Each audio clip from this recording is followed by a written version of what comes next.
What's up, guys? A little fishing tip for you, all about swim baits. I have about 5 or 6 different types of swim baits rigged up right here. I want to give you a quick 101 on what they are, kind of the differences between them, and a quick lesson on how to fish them. So let's get right into it. All right, guys, there are all types of swim baits. You know, you hear people say catch them on a swim bait, but what kind of swim bait are they catching them on? Are they catching them on a hard-bodied one, a line through, a weedless one, a bass trick style? You know, there's all these different types, and I want to give you a quick 101 lesson on really the differences between these types of swim baits, and a quick lesson on how to use them, how to rig them, what kind of line you want, retrieve, etc. So first of all, let's just run through them real quick. We have this style right here, which is a big jointed, solid body jointed swim bait. You know, the California style a lot of guys talk about. They throw them, this is like an 8-inch. I have some that are 12 inches. And some of those hardcore swim bait guys out west, they throw them even bigger than that. So that's what you would call a jointed, you know, hard body style swim bait. The other style swim bait that I've caught a lot of fish on over the years is what we call a line through. Check this out, guys. Little line through, and what that is, it is exactly what it says. It's a line through. So basically you run your line down through the middle, you tie a treble hook on. You can actually poke the treble hook into the bait like that. That's a line through. That's basically, that's a small one there that we use here in Florida, but these also come in big sizes, you know, up to 10 or 12 inches long, and that's a line through. That's one bait. All right, here is a soft bodied swim bait, not hollow. This is a live target, little herring. It's a little prototype actually, and they come in various sizes as well, and I throw this a lot. Basically, you just tie it on, comes pre-rigged, different weights inside. You can't do anything to it. You just basically tie it on and fish it. That's one style as well. And then one of my favorite styles down here in Florida, you hear me talk about it all the time, basically a weedless swim bait. Either taking, like we have here, a Kitech. I put a little 1/4 ounce on this lake here just to get it down a little bit deeper, but a lot of times I don't put any weight at all on there. Either throw a Kitech, throw a Big Easy, a skinny dipper, any of those weedless style. This is going to be good, of course, when you're around a lot of vegetation, because as you saw with those other baits, a lot of treble hooks, they're going to get hung up a lot. They're not made to go through the grass. So this style right here is what you're going to want to throw, you know, when you're around a lot of submerged vegetation like here in Florida. Now, another swim bait, I call it a swim bait, it's kind of a little bit in between, is what I call a glide bait. Now, even though it's a swim bait, it's a glide bait. It's got one joint, it's a solid bodied bait. It's got one joint in it, and it's pretty cool. And this is a really unique way of catching fish during the spawn. I'll show you how to retrieve that. It's pretty cool stuff. But that's a glide bait. Those, you know, I'm probably forgetting a couple other styles, but for the most part, those are your 5 or 6 styles or types of swim baits. So now let's jump into how to do the retrieves on each one of these. All right, so the first one that we're going to go through is basically your, what I'd call California style, big jointed swim bait. This one happens to be a big spro. It looks like a trout. They don't have a lot of trout here in Florida, at least freshwater trout they don't. But that's a real good bait. First of all, a bait this size. Here's a rule on all swim baits, okay? Here's the rule on all swim baits. If it's a real big swim bait, this is what I'd consider on the upper end of big, not giant. I'm gonna throw this on a heavier rod. I'm gonna throw this on like a flipping stick, throw it on like 17-pound monofilament or fluorocarbon. If I was fishing a smaller jointed one, then obviously I can downsize a little bit on the rod and downsize a little bit on the line as well. So basically, rule for all the swim baits is just match the line to the size of the bait. Again, if I'm fishing some of the smaller stuff, I'm gonna throw, you know, your 12 to 15-pound line. Some of your bigger stuff, your 17 to 20. And you know, those guys out in California are throwing those gigantic ones. They're throwing them on 25 and 30-pound line as well. So basically, this is a jointed one here. And look at it in the water. It's really, really cool. Basically, this thing swims through the water. Look at that thing. Man, dude, that thing looks amazing. Wow. All right, with these type swim baits, basically, you know, obviously you're gonna make long casts. I like making really long casts with swim baits because a lot of times these bass will follow the swim bait for a while before they decide to eat it. So I make long casts, and look how I'm holding my rod kind of level. I'm reeling the bait real steady. For the most part, all swim bait fishing is reeled at a steady, slow pace. Unless I'm throwing like the weedless version, like a Big Easy, up on top of the grass, and I'm trying to keep it up on the surface. That's the only time I'm gonna reel it really fast. But for the most part, swim baits are meant to reel pretty slow. Just kind of cruising along like that. And when you get a bite, a lot of times the fish will push the bait forward. It won't be a bite where it pulls it this way. A lot of times you'll just be reeling it along and all of a sudden your line will go slack, completely slack. And when that happens, I don't really set the hook like I'm worm fishing. Basically just reel like crazy. And that drives the hook into them. That's basically what I'm gonna do. Time of the year to throw any of these swim baits, anytime around the spawn, anytime in the winter as well, if you're trying to get out a little bit deeper, some of those suspended fish, that's really good. But you know, this big jointed swim bait like this, just basically cruising around in the shallows, close to cover, trying to entice one of those big female bass to come out and get it. Again, slow and steady is the key. So that's basically how you work that one. All right, the next swim bait is a really cool one. This is what I call a line through. They call them baby E's. There's all kind of different ones on the internet. This is a Osprey, I believe, and again, it's a real small one. And the line through, again, is exactly what it is. That bait basically is lined, the hook is lined through the bait itself with a treble hook. A lot of times you can go to a bigger treble hook if you want to. You can play around with some different combinations on that. But basically, that's what I rig up right there, okay? And on this deal, this is when I throw this bait. I throw this bait really on the spawn good because it's slow.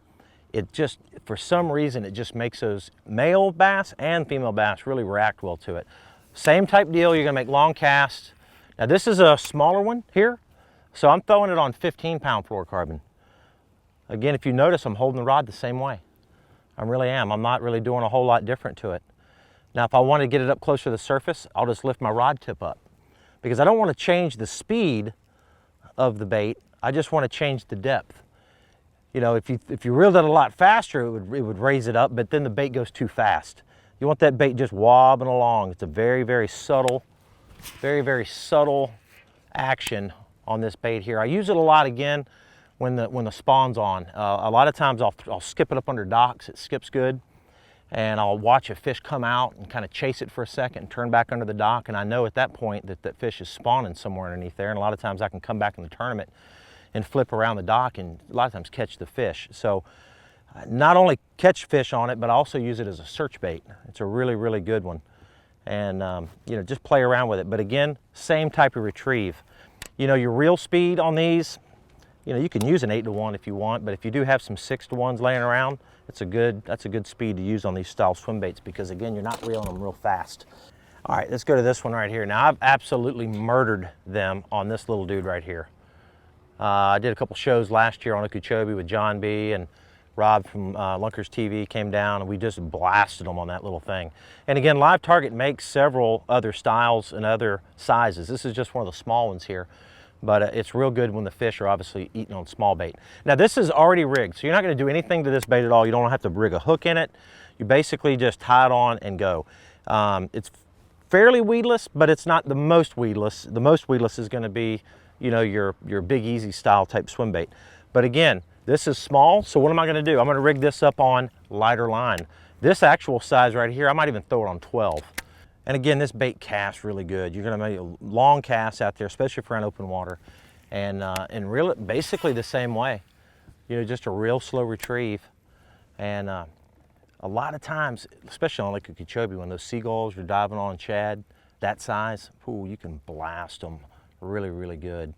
And it's a bait that catches them. It skips really well. This style bait right here, I love fishing around docks because you know, it's all put together, it doesn't tear up, it's very durable. I can skip it underneath the pontoons of a boat, I can skip them up underneath the stalls of the boat slips and really cover a lot of water with this bait right here because it's real accurate. And I'll show you how good it skips. Watch this thing. Now there's no dock right here, but watch this, guys. Watch how good this thing skips. Look at that, boom, boom, boom, boom. And so if I'm going down a shoreline, I want to skip it up under a tree, I want to skip it up under a dock. It's all together, one piece. Look at that. Doo. Pretty sweet, huh? All right, so probably my favorite style swim bait that I throw, you know, especially in Florida most of the time, is basically your weedless. This is a Kitech. I throw a Big Easy a lot. I throw a Skinny Dipper a lot.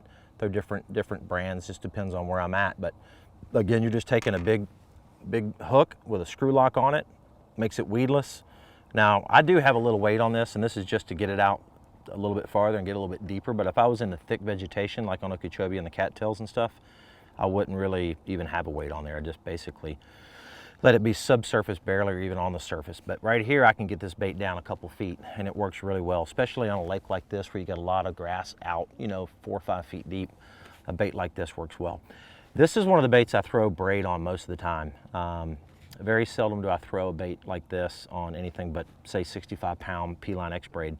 You know, the other stuff I'm throwing, you know, the P-line CXX, you know, again, 15, 17, 20, or even the, you know, the fluorocarbon, the really good fluorocarbon. But braid for the most part here because why? I'm in and around grass. So here's a couple ways to fish this. Now, when I talk about retrieves, all the other swim baits basically had a slow and steady retrieve. If I'm out in open water like this right here, I'm gonna do the same thing. Slow and steady retrieve. I'm in about 10 foot of water. There's grass down about 6 foot deep, and I'm just reeling it along real slow. Now this hook is weedless, so you gotta let these fish eat it a little bit. The one thing that, there it is right there. Golly, dude, I got a giant. I don't even know what's going on. Oh, dude, it's a big fish. What is it? It's a giant catfish. Look at that thing. Whoa, whoa. Bass fishing tip, baby, and we're jacking catfish. How about that? I took the rod out of my hand. What do you think of that, Brandon? What do you think of that? Golly. Oh, I'm gonna lip him. I'm gonna lip him. Now, it's not a bass, but you saw how effective that was. That's crazy, guys. How about that? Well, there's a swim bait tip for you. And that's why I like the braid, because you get a bite like that, you got to pop that hook through the body. Dude, I thought I had a giant on. That thing wrecked it. Now, that was a slow, steady retrieve. If I was in and around a lot of vegetation, barely under the water, or even, you know, cattails sticking up, I'm gonna take the weight off and I'm gonna hold my tip up and I'm gonna reel it pretty quick. And it's gonna bubble on the surface. So basically that's how I'm gonna fish that style swim bait. Again, I like a big rod on this. When I'm fishing Okeechobee, I'm throwing a 7.5 foot Akuma flipping stick. Most of these swim baits I'm throwing flipping sticks on, unless I'm throwing that small little live target. Now, here's kind of a bait that's a little bit of in between. I don't know if you classify it in the swim bait category or the glide bait category. I guess it would probably be glide bait category, but in my mind, it's still sort of like a swim bait. I have it rigged up on braid. Again, typically I'm gonna wanna put fluorocarbon on it most of the time. This bait right here doesn't necessarily swim. All the other baits swim, have a lot of action. This bait glides, okay? Check it out in the water. It tracks left to right. Just kind of a neutral buoyancy. And that's a real subtle way of catching big, big fish. I don't have to make a long cast with this. You can actually get those fish to come out and hit it pretty close to the boat, especially if you're around like a dock or something. I remember we did a show over in Texas, and we caught a real big fish on a big glide bait there in one of our web series that we did this last year.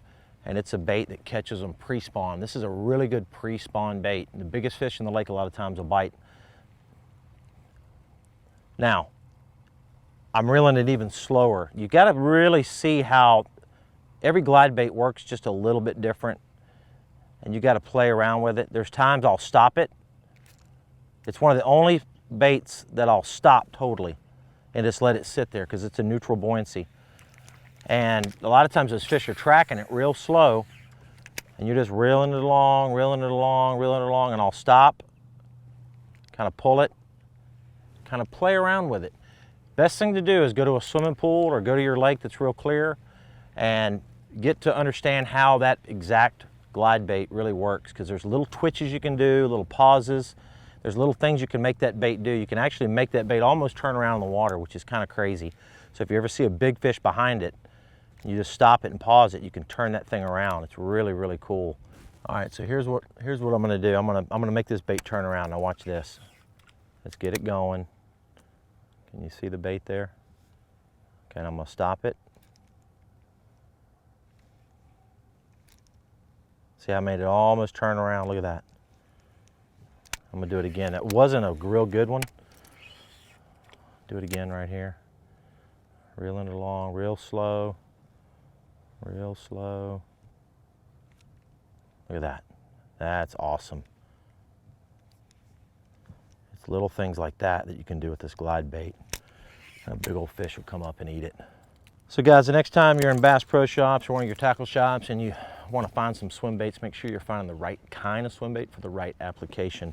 Again, this wasn't a real in-depth tip on all about these swim baits, but hopefully it's enough to kind of give you an understanding of the different types and what to do with them. I know I didn't catch a big bass, but I did catch a big catfish. It was kind of cool. So thanks for watching. Thanks for subscribing. And I appreciate all the support, guys. We'll see ya. I'm out. Bam!